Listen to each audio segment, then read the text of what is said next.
we are now in a place with Boston Celtics suspended head coach Ime Udoka, right? Where it's one of those topics where you don't know a ton about it. Yep. You have to walk the line of not speaking on his name in a derogatory way that he did not earn, not disrespecting women, not saying in any way that they are at fault or insulting people, and then being able to actually like analyze and describe something and give something to people that's not ball. Yeah. You know, we had Stephen A. and Malika Andrews. They had a conversation or a debate or a disagreement that got heated. When you look at that situation, how do you or how would you approach speaking on that? First of all, what needs to be explained to a lot of people when we talk, I give opinions. I'm not a reporter. A reporter writes a report or they bring news. I give an opinion about the report that they brought. So that's two different things. I'm giving an opinion about something that I trust somebody reporting on has done the due diligence of giving you a report, right? So you give an opinion about that. That sometimes get misconstrued with people that watch you on TV because they like, you lying. I'm giving an opinion about the report. You can read the report too. This ain't my information. This ain't my information. I'm reading the report. This is an opinion about that. Yeah. I think another thing you got to be able to do in order to have some success in this business is admit when you're wrong. Or admit when you gave an opinion and it was based in truth. And information changes. And information changes. Okay, more information, reroute that opinion. I got more info, right? We in an unforgiving time, though, in media. We in an unforgiving time where people, I want those 3 words that make me hate you.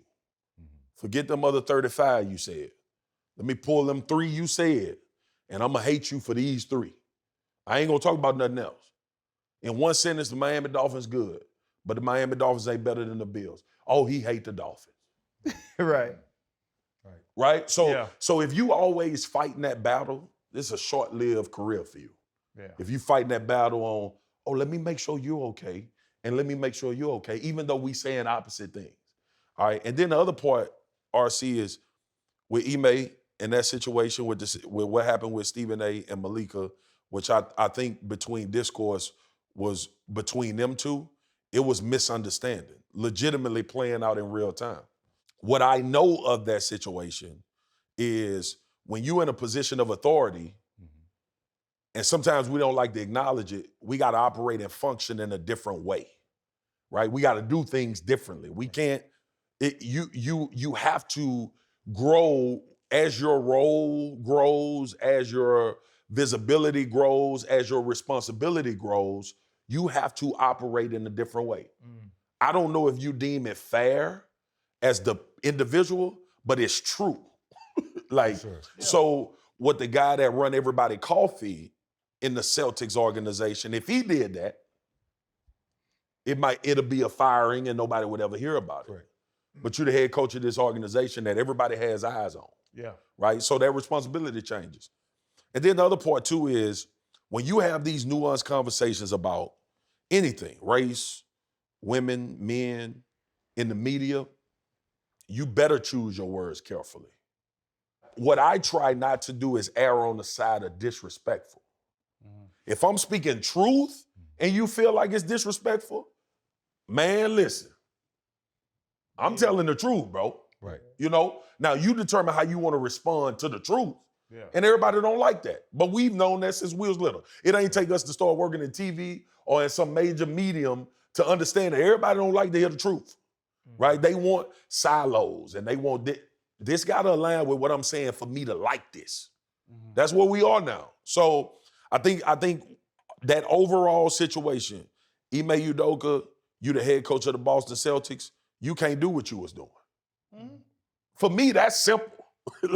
You can't do what you was doing, and this is the result of that. Now, I don't understand why it's against company policy, but you only suspended a year. I don't understand that. Right. I don't know, but that's the part of nuance. Right. I don't know why that situation. I don't know if it's still an ongoing investigation, why they can't fire you yet, or whatever the situation is.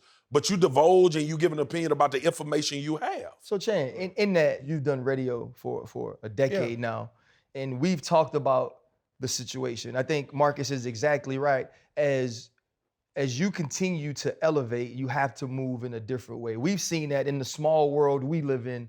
Yeah. But when you think of a Robert Sarver who owned, because he's selling now, the Mercury and the Suns, and the things that he did that got him suspended for a year. And then the first thing you read is Ime Udoka suspended for a year for a consensual relationship with a colleague. Does that to you say the punishment fits the crime, for lack of a better word? And that's the thing, the punishment fits the crime. And we've seen, and even Matt Barnes, he came out and he said, and he recanted. He recanted, was like, I know more information. And I've actually seen more about what's going on in Boston. But the thing is that like, when you're a head of an organization, you can't go out and start messing with the people under you. And that's the thing. Like, I'm not trying to be the disciplinarian, whatever, but there is a certain standard you have to set when you're in top of an organization.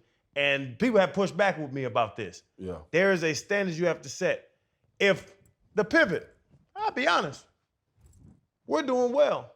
We need to start hiring people. Very well. Appreciate you, brother. Yeah, very well, guys. But so we start hiring people. We hire a social media lady. She would benefit from messing with me. You see what see what I'm saying?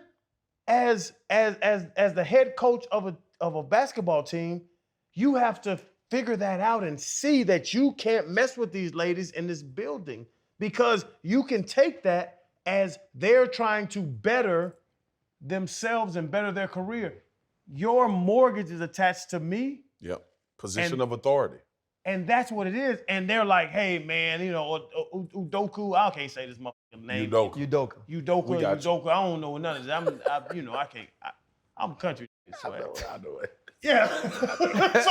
But I'm looking at it, and people like defending them. I'm like, I don't care how much further it goes, but when you're in a position of power, you can't mess with people that are down there, because RC, their mortgage, their lights, their water bill is attached to you liking them.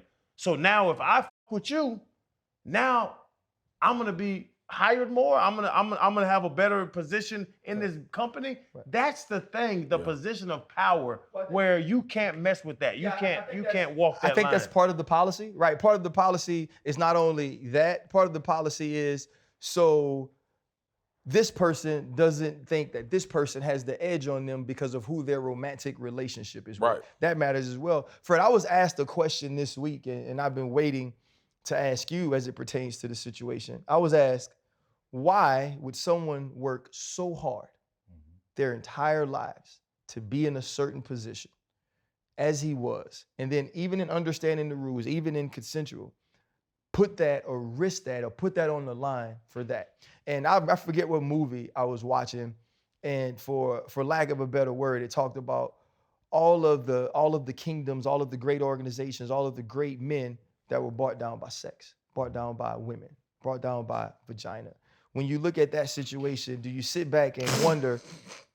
It's the right word to use. Swag. This said vagina. Yeah, I'm glad he did, Channing. I love you to death. Go ahead, RC. I love Channing. You know what I'm saying, He Freddie ain't T? gonna say the other word, Channing. Go ahead, man. When you, I love this. it's a serious situation. It is very bro. serious. What do you say vagina? Like, That's what who it says, is. Nobody sits around and says vagina. Yeah, adult people do. My Channing. bad, Swag. I'm sorry. Anyway, Appreciate you watching out for me. I got you. Freddie T. Let's Anyway, keep the vagina conversation going. Freddie T. When you look at that though, when you think about the position you're in, and now you make this decision, which isn't illegal, right? But it's against the rules that allow you to keep your job. And for a man with a family, now putting yourself at risk to be exposed in that way and for them to have to deal with that. And I was asked, why do you think people do that, not just him? You know, that's the craziest thing, right? But this whole entire situation, Channing said he doesn't even know how to pronounce his name. And earlier I said, I want to mind my business for the simple fact, I don't even know how to pronounce his name. So why should I even be speaking on it? But in this arena, in this platform, I have to, right? That's the biggest mystery to me. why did he put himself in that position? Yeah.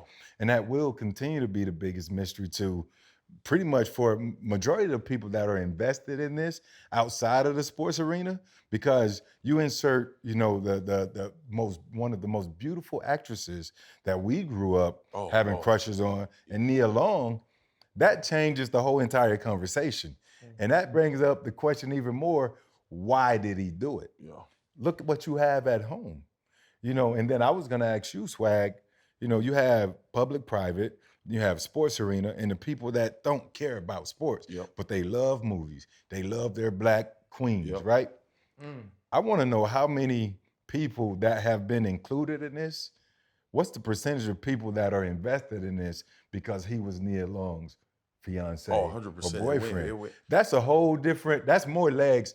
What did who was it? Vic? I think Michael Vick said, don't get a table legs, or don't let it grow legs, or something like that. The chair legs, it's grown additional legs because of who was involved with it. Yeah, man. Outside of what he is. It is absolutely relevant to black women, right? And a long history of them being treated wrong, marginalized, not just by black men, right? Just in general. Correct. And then two, the one thing we've always kind of connected on was love. As an overall community, like we choose who our sisters and our cousins and my uncle is that we attach to, right? Everybody calls Shannon Unc.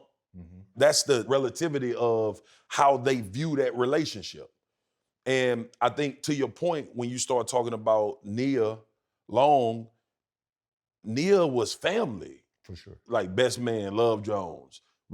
That's a gravitational pull to somebody that was representative of not only success, but a successful black woman. And she's been a staple in our community for decades. So for them, it was more about, you heard our sister. For sure. Our cousin, or the woman we grew up with, and put on this pedestal, and we respect and admire her for what she's done. So I think a lot of that comes into play. And honestly, Freddie T, it goes back to what RC asked you. The reality is, bro, we visible. And we can't operate like everybody else operate. That's the reality of it. But also the reality is, we do. That's the reality. You know what I'm saying? It's always gonna be a bigger story. It's always gonna be a polarizing situation when one of us, if your partner get a ticket, it's like, dang, dude got a ticket in Jacksonville today. Right. Freddie T get a ticket.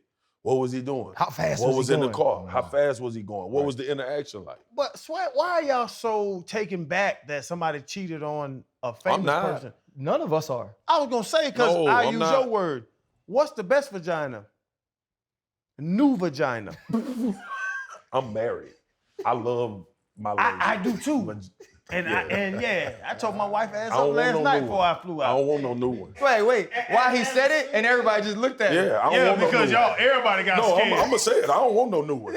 But I'm fine with the one I have. But that's Like, the it's thing. great. I wanted to ask you, Swag. Do they run up on you? Females? Yeah, but you big fine. You swag good. Like, you got swag. I gotta love you to death, bro. You boy know you thick. my ain't. You thick. Thick. Man, Do they run up on you? the reality is, yeah. Because a flight attendant gave me her number on a napkin the other day. My wife has been a part of sitting at tables when I've had conversations with my partners. And I'm transparent on TV, I'm transparent at home, right? And this me. Like, I don't know how to go on TV and be something else. That's who I am. And I tell my wife all the time, I don't cheat because I don't want to. Not because you fine, or you the mother of my kids, or I'm supposed to have this level of respect for you because you my wife. All of that matters. That's a part of the equation. But the reality is, I don't want to. That's where I am. And you being happy about that and you benefiting from that is great. But if a man is getting married, or if a man getting in a relationship and he think that woman is gonna stop him from cheating, Beyonce done been cheated on and Halle Berry done been cheated on. If them two people get cheated on, Anybody could get Baby, you don't look good enough to not get cheated on. It ain't no job you got. It ain't no amount of money you got. Yeah. You better hope and pray that your dude is done with that. Yeah. Like, that's it.